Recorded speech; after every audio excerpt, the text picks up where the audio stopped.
Welcome to the video on deviation score. Let me get the title up here for us. Deviation score. Okay, we're going to define deviation score as essentially just a raw score from a mean. A raw score from a mean score. Okay, so to take a raw score, we have our random variable x here, the 7887316,938. This random variable is essentially years employed at a particular job. So we have raw scores, so we need to develop our mean score. So if we go back to kind of our equation for mean, it is the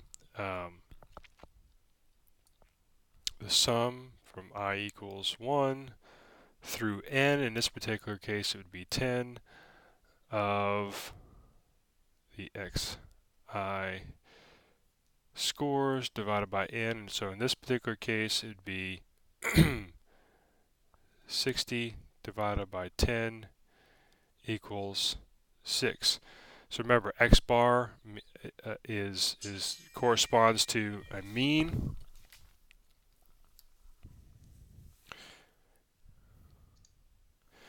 and what do we do for our next step?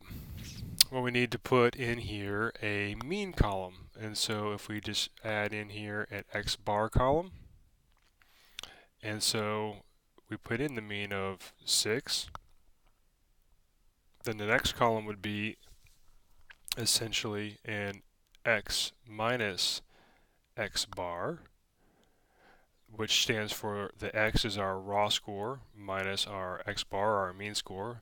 So 7 minus 6 is 1.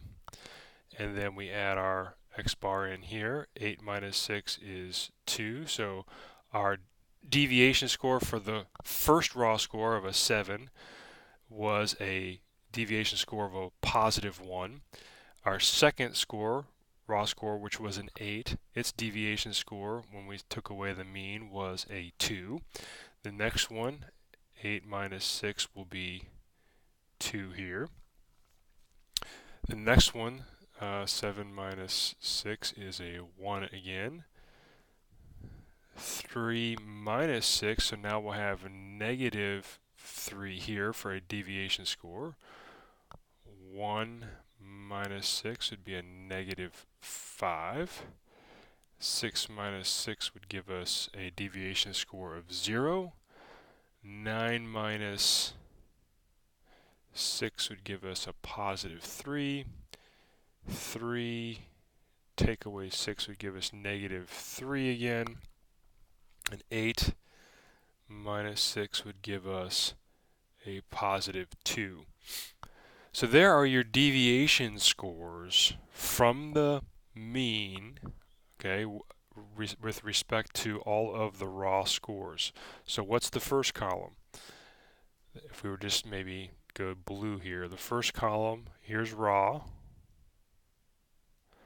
Here's our mean, arithmetic mean.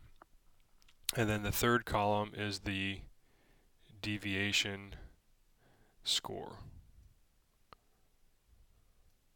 Okay. Now, an interesting property of this deviation score, because the mean is the central point, and we talked about this in the video on mean, if you were to add all of these deviation scores up, well, let's just see what happens. 1 plus 2 is 3. 3 plus 2 is 5. 5 plus 1 is 6. Okay. 6 minus 3 is 3.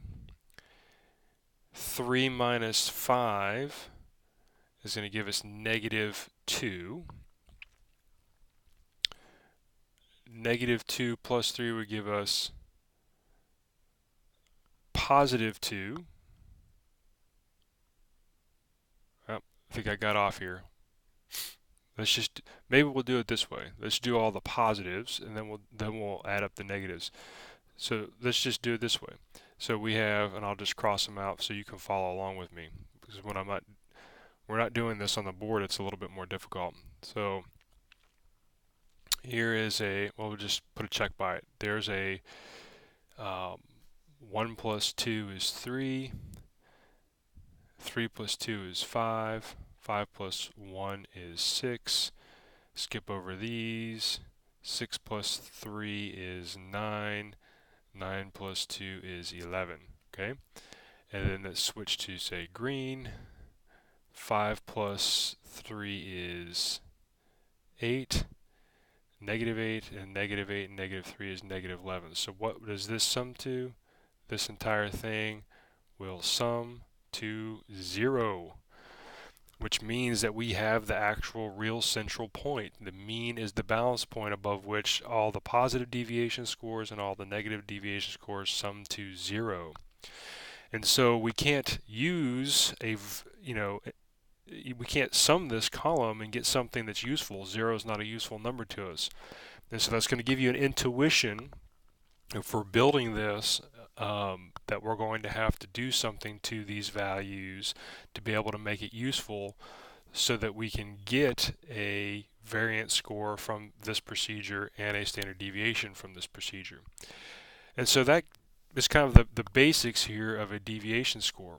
And in the next video, what we'll do is we'll build onto this and then talk about the concept of sums of squares. Thanks for watching the video.